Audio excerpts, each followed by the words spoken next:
ज्योतिष संबंधी जानकारी हेतु आप हमारे YouTube चैनल जीवन दर्पण को सब्सक्राइब करें और नए वीडियो से अपडेट रहने के लिए घंटी के बटन को जरूर दबाएं। घर से सारी नकारात्मक ऊर्जा दूर हो जाती है। नए घर से सारी नकारात्मक ऊर्जा दूर हो जाती है। अब रही बात ये कि एक राक्षस था जिसका नाम था अंधकासुर। अंधकासुर जी, अंधकासुर का नाम आपने सुना होगा। बहुत तेज तर्राक राक्षस था, बहुत तेज तर्राक राक्षस था अंधकासुर। ब्रह्मा को खुश करने के लिए एक तप किया। उस तप से ब्रह्मा जी खुश हुए और जब सामने उपस्थित हुए अंधकासुर के, तो अंधकासुर से कहा ब्रह्मा जी कि आप वरदान मांगो, आप वरदान मांगो। तो वरदान मांगने के लिए कहा। अंधकासुर कहा कि पहले मुझे त्रिवाचा दीजिए, तब मैं आपसे वरदान। तो अंधकासुर को ब्रह्मा जी ने त्रिवाचा दे दिया। त्रिवाचा माने 3 बार कह दिया कि दूंगा दूंगा दूंगा, समझ रहे? त्रिवाचा कह दिया। लड़की का भी फोटो खाना चाहिए। त्रिवाचा दे दिया तो ब्रह्मा बंध गए। तो वो अंधकासुर कहा कि जितना बड़ा पृथ्वी है उतना बड़ा मैं हो जाऊंगा, जितना बड़ा पृथ्वी है उतना बड़ा मैं हो जाऊंगा।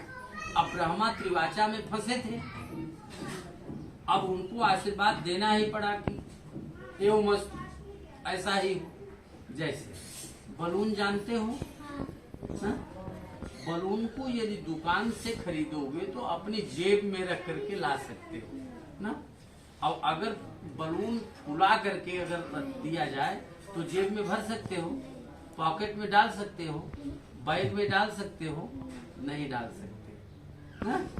और जब तक वो बलून फूला नहीं है तब तक वो मजबूत है। अगर उसको तोड़ना चाहोगे तो तोड़ नहीं सकते हो। अगर वो फूल गया तो उसकी ताकत कमजोर हो जाती है। समझ में बात आ गई? जैसे जैसे जैसे क्रोध व्यक्ति को या तो कमजोरी में आता है, अहंकार कमजोरी में भी आता है और विकास में भी आता है ना। उसके अंदर अहंकार जागृत हो गया। किसके अंदर? अंधकासुर के अंदर।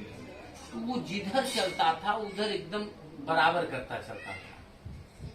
समझ रहे कि नहीं? जिधर चलता था उधर बराबर करता चला जाता था। अब स्थिति क्या बनी? इसी प्रकार से एक जगह यज्ञ हो रहा था। वहां पर यज्ञ क्या हो रहा था? त्रिदेवों का यज्ञ हो रहा था। त्रिदेव कौन कौन से हैं जानते हैं? ब्रह्मा। अंधकासुर ने पूछा, आप लोग ये क्या कर रहे हो?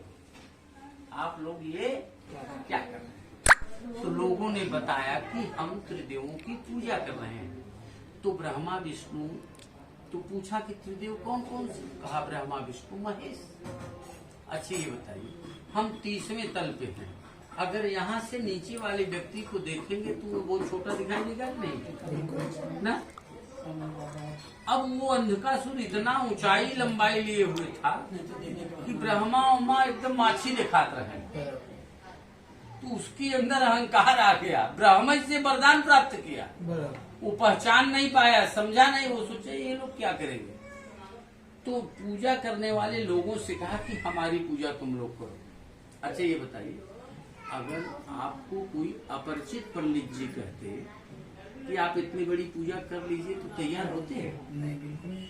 हमसे तो आपने खर्च भी नहीं पूछा है कि क्या खर्च लगेगा। पूछा है? नहीं पूछा है ना। लेकिन अगर कोई अपरिचित पंडित जी रहते तो उनसे पहले खर्च आप पूछते।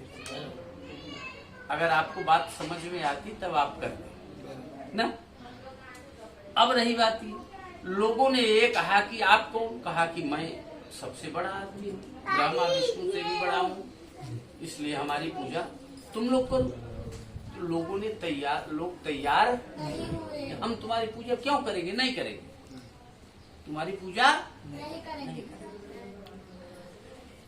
तो वो अंधकासुर कहा यदि ब्रह्मा विष्णु महेश तीनों कह देंगे तो आप हमारी पूजा करोगे? तो लोगों ने पूछा हाँ तब आपकी पूजा करेंगे। कहा कुछ समय के लिए तो भला आते। कहा ठीक है। पहुंच गया वो ब्रह्मा के पास। ब्रह्मा से कहा देखिए सबसे बड़ा मैं हूँ पृथ्वी पर, मेरी पूजा होनी चाहिए। ब्रह्मा कहे कि तुमको मैंने अपनी पूजा करने के लिए बोला था क्या? कहा नहीं बोला। कहा हम किसी को किसी की पूजा करने के लिए नहीं बोलेंगे। कोई अपनी इच्छा से किसी की पूजा करता है नहीं करता है, हम किसी को बोलेंगे। कहीं देखिए ये कहने से काम नहीं चलेगा, आपको कहना पड़ेगा। यदि नहीं कहोगे तो मुझसे युद्ध करना होगा। अगर युद्ध में विजय पाते हो तब आपकी पूजा होगी, नहीं तो हमारी पूजा होना चालू हो जाएगी। समझ रहे थे?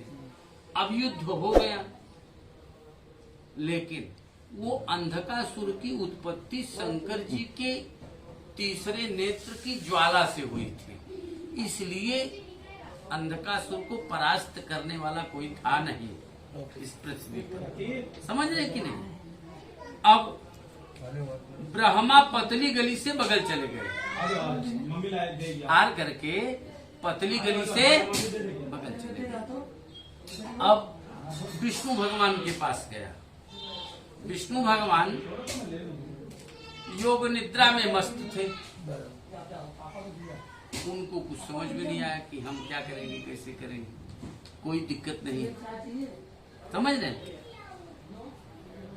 विष्णु भगवान को भी मजबूर कर दिया युद्ध करने के लिए। विष्णु भगवान भी युद्ध किए,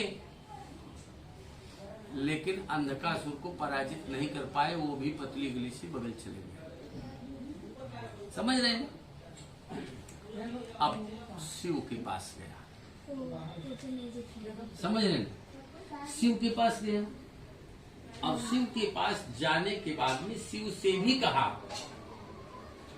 उनको भी मजबूर कर दिया कि मुझसे। अरे फैन चालू हो गया? हाँ चले। अभी लाइट चल रहा था क्या? अच्छा अच्छा।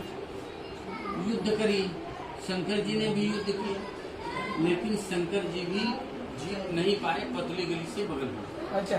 अब तीनों देवता ब्रह्मा विष्णु महेश उस अंधकासुर से पराजित होकर के एक स्थान पर मीटिंग करने लगे आपस में कि किया क्या जाए, इसका तोड़ कुछ है। वहां भी घूमते टहलते पहुंच गया। इसका तोड़ मैं बता रहा हूं। आप तीनों एक साथ हो जाइए, हम अकेले लड़ते हैं। अगर आपकी विजय हो जाएगी तो पूजा आपकी पृथ्वी पर होगी, नहीं तो हमारी भी पूजा होनी चाहिए। पृथ्वी पर हमारी भी पूजा होनी चाहिए, क्योंकि जितना बड़ा पृथ्वी है उतना बड़ा मैं हूँ। पूरी पृथ्वी पर मेरा अधिकार है, मेरी भी पूजा होनी चाहिए देवताओं के बीच में। अब तीनों देवता एक साथ युद्ध करने लगे, फिर भी अंधकासुर का बाल बांका नहीं कर। अंधकासुर से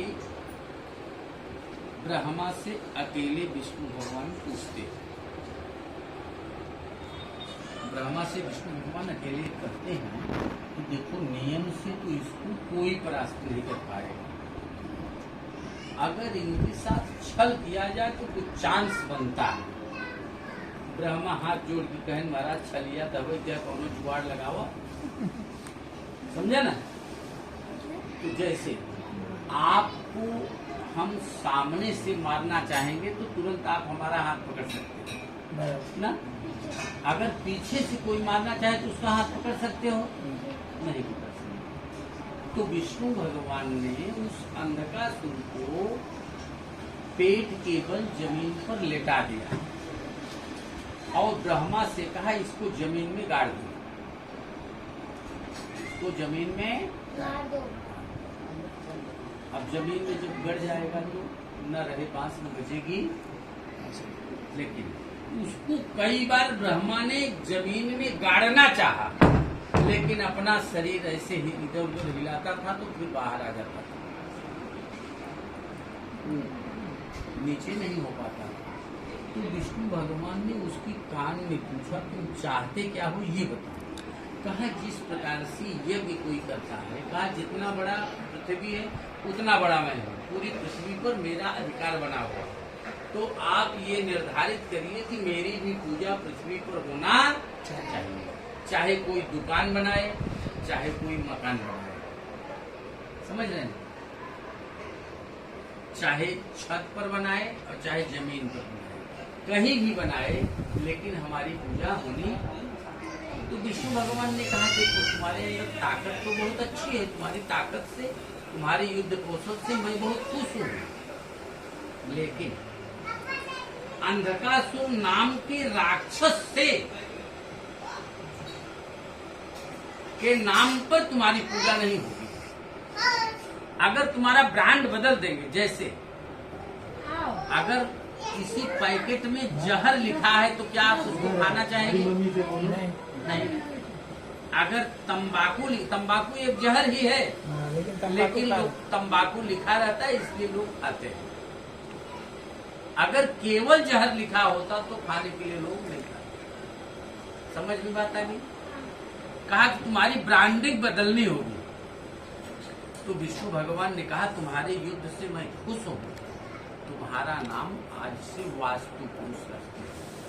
क्या रखते हैं? वास्तु पुरुष। तो कहा वास्तु पुरुष के नाम से कोई नया घर बनाएगा अगर वास्तु पुरुष का पूजन करेगा। इसीलिए आपको गृह प्रवेश के पहले जो वस्तु मैंने दिया था उसमें वो रीजन नहीं था कि कुछ पैसे आपसे हमको लेना था, ये बात नहीं थी। वो रीजन को पूर्ण करने के लिए, जहाँ तक हमारा विश्वास है कि ये पूरे बिल्डिंग में आपने ही किया भी होगा वो, और सब ऐसे ही बचा भी, समझ रहे हैं? तो सब लोग बोलिए ओम ओम नमो वास्तु पुरुषाय भूषय्या प्रद मद विहे धन धान्यादि समृद्धि कुरु सर्वदा। बोलिए वास्तु पुरुष भगवान की।